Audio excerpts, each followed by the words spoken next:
ಗರ್ದಿಗಮ್ಮತ್ ವೀಕ್ಷಕರಿಗೆ ನಮಸ್ಕಾರ ಗಡ್ರಿ. ಗರ್ದಿಗಮ್ಮತ್ ಪೇಜಿಗೆ ಫಾಲೋವರ್ ಆಗ್ರಿ ಭಾಳಷ್ಟು ಜನ.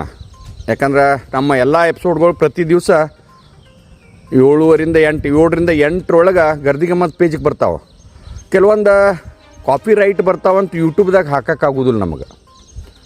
ನೀವು ದಯಮಾಡಿ ಗರ್ದಿಗಮ್ಮತ್ ಪೇಜ್ ಫಾಲೋ ಆಗ್ರಿ. ಯೂಟ್ಯೂಬ ಮತ್ತು ಪೇಜ್ಗೆ ಡೈಲಿ ಲೈಕ ಶೇರ ಕಮೆಂಟ್ ಮಾಡೋರಿಗೆ ಅನೇಕ ಪ್ರಣಾಮಗಳು. ಯಾಕೋ ನಮ್ಮ ಬೆಳಗಾವಿ ಜಿಲ್ಲೆ ಬಗ್ಗೆ ರಾಜ್ಯದ ಮತ್ತು ನನ್ನ ದೇಶ ವಿದೇಶದಾಗ ಇರುವಂಥ ವೀಕ್ಷಕರಿಗೆ, ಜನಸಾಮಾನ್ಯರಿಗೆ ನಾವು ಏನರೇ ಕೊಡ್ತೇವಂತ ಆಸೆ ಇರ್ತೈತೆ. ಅವ್ರಿಗೆ ಏನಾರೇ ಒಂದು ಹೊಸದು ಇರ್ತೈತಪ್ಪ ಗರ್ದಿಗಮ್ಮತ್ದಾಗ. ಯಾರೂ ಆ ಕಡೆ ಲಕ್ಷ ಕೊಡ್ದಿದ್ದನ್ನ ನಾವು ಬೆಳಕಿಗೆ ತರ್ತಿರ್ತೇವೆ. ಅದೊಂದು ಸಣ್ಣ ವಿಷಯ ಅಂತಾರೆ ತೊಡೆ ಮಂದಿ, ಆದರೆ ಸಣ್ಣ ವಿಷಯ ಅಲ್ಲ. ಬೆಳಗಾವಿ ಜಿಲ್ಲೆ ಅಂದ್ರೆ ಅದೊಂದು ಜಗತ್ತಿನ ಜೂ. ಎಲ್ಲ ಪ್ರಾಣಿಗಳು, ಜಗತ್ತಿನಾಗಿರುವಂಥ ಎಲ್ಲ ಪ್ರಾಣಿಗಳನ್ನ ನೀವು ಬೆಳಗಾವಿ ಜಿಲ್ಲೆ ಒಳಗೆ ನೋಡ್ಬೋದು. ಈ ಬೆಳಗಾವಿ ಜಿಲ್ಲೆ ಅಂದರೆ ಅದು ಎಲ್ಲ ಥರದ ಜನ ಸಿಗ್ತೈತೆ ನಿಮಗೆ.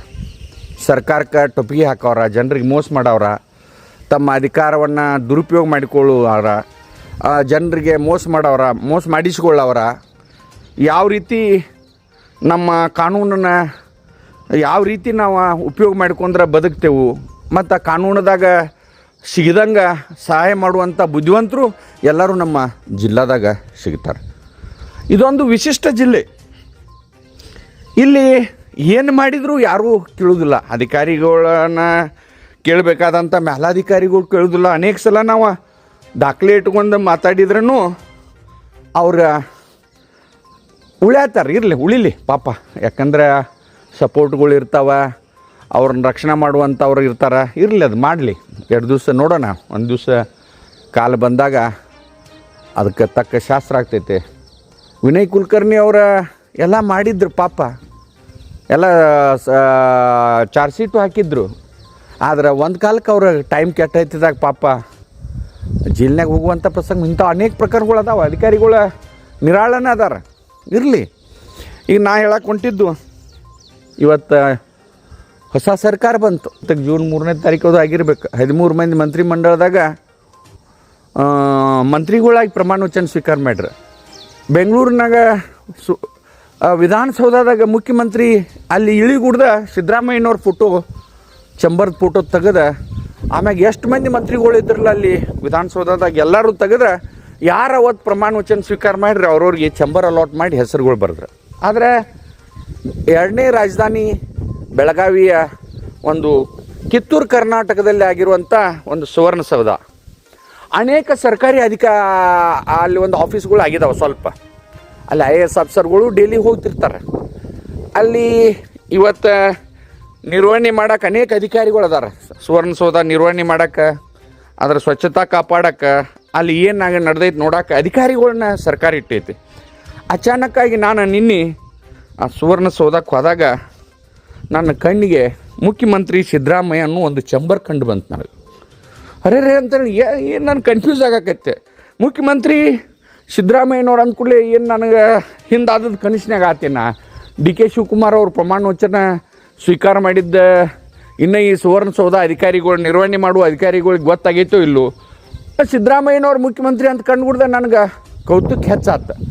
ನೋಡೋಣ ತಡಿ ಅಂತೇಳಿ ನಾನು 3 ಮಡಿ ಅಡ್ಡಾಡಿದಾಗ ಈಗ ಬರ್ಖಾಸ್ತಾದಂಥ, ರಾಜೀನಾಮೆ ಕೊಟ್ಟಂಥ, ಅಂದ್ರೆ ಹೊಸ ಈ ಹಳೆ ಮಂತ್ರಿಗಳು ಸಿದ್ದರಾಮಯ್ಯನವರ ಕ್ಯಾಬಿನೆಟ್ದಾಗ ಎಷ್ಟು ಮಂದಿ ಮಂತ್ರಿಗಳು ಇದ್ರಲ್ಲ ಅವು ಎಲ್ಲ ಚಂಬರ್ದಾಗ ಅವ್ರವ್ರ ಚಂಬರ್ದಾಗ ಅವ್ರವ್ರ ಹೆಸರುಗಳು ಅದಾವೆ. HK ಪಾಟೀಲ್ರ ಹೆಸರು ಐತಿ, ಜಮೀರ್ ಅಹ್ಮದ್ ಖಾನ್ ಅವ್ರದ್ದಿದೆ, ಲಕ್ಷ್ಮೀ ಹೆಬ್ಬಾಳ್ಕರ್ದು ಐತಿ, ಬೋಸರಾಜು ಅವ್ರದ್ದು ಐತಿ, ಮಧು ಬಂಗಾರಪ್ಪ ಅವ್ರ ಚಂಬರ್ ಐತಿ, ರಹೀಮ್ ಖಾನ್ ಅವ್ರದ್ದು ಐತಿ. ಅಂದರೆ ಹೆಚ್ಚಾ ಕಡಿಮೆ ಎಲ್ಲ ಸಚಿವರು ಸಿದ್ದರಾಮಯ್ಯನವ್ರನ್ನ ಕ್ಯಾಬಿನೆಟ್ದಾಗ ಇದ್ದಂಥ ಎಲ್ಲ ಸಚಿವರು ಬೋರ್ಡ್ಗಳು ಅವ್ರವ್ರ ಚಂಬರ್ ಮುಂದೆ ಈ ವಿಧಾನಸೌಧ ಸುವರ್ಣಸೌಧಕ್ಕೆ ಅಧಿವೇಶನ ಮಾಡೋಕ್ಕೆ ಬಂದಂಥ ಚಂಬರ್ಗಳ ಮುಂದೆ ಇನ್ನೂ ಅವ್ರ ಹೆಸರದಾವೆ. ಅಂದ್ರೆ ಒಟ್ಟಾರೆ ಬೆಳಗಾವಿ ಜಿಲ್ಲಾಡಳಿತಕ್ಕೆ ಮೊದಲ ಅಡ್ವಾನ್ಸ್ ಆಗಿ ಗೊತ್ತಾಗೈತೆ ಅಂಬಲ್ಲ. ಯಾಕಂದ್ರೆ DK ಶಿವಕುಮಾರ್ ಅವರ ಕ್ಯಾಬಿನೆಟ್ದಾಗೂ ಸಿದ್ದರಾಮಯ್ಯನವ್ರನ್ನ ಕ್ಯಾಬಿನೆಟ್ದಾಗ ಏನು ಅದಾರಲ್ಲ ಎಲ್ಲರೂ ಮಂತ್ರಿ ಆಗ್ತಾರಂತೆ. ಯಾಕೆ ಅದನ್ನು ಬೋರ್ಡ್ ಕಿತ್ತ ಅವ್ರ ಕೆಂಗಣ್ಣಿ ಗುರಿ ಆಗೋದು?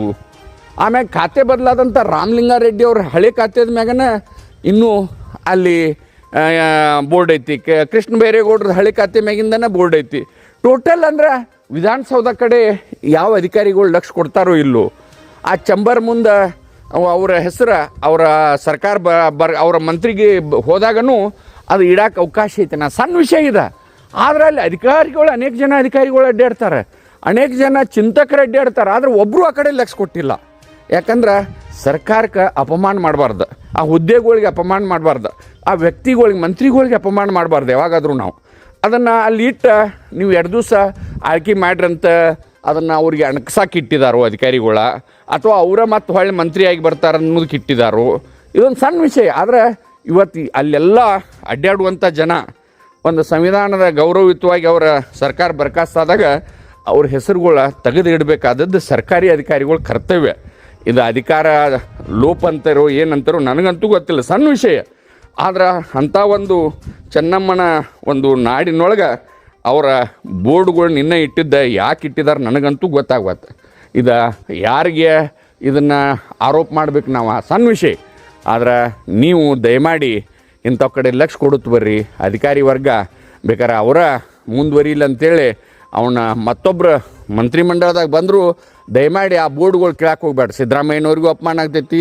ಈಗೇನು ಕ್ಯಾಬಿನೆಟ್ದಾಗ ಇದ್ದಂಥ ಮಂತ್ರಿಗಳಿಗೆ ಹೊಸ ಬೇಕಾರೆ ಅಲ್ಲೇ ಬಾಜುಕೊಂದು ಅವು ಹಳೆ ಮಂತ್ರಿಗಳು ಇದ್ದರು, ಇವ್ರು ಹೊಸ ಮಂತ್ರಿ ಆಗಿದ್ದಾರೆ ಅಂತೇಳಿ ಅವ ಬೋರ್ಡ್ಗಳನ್ನ ಇಟ್ರೂ ನಡಿತೈತಂತ ಅಲ್ಲಿ ವಿಧಾನಸೌಧದಾಗ ನಾ ಕೇಳಿದೆ.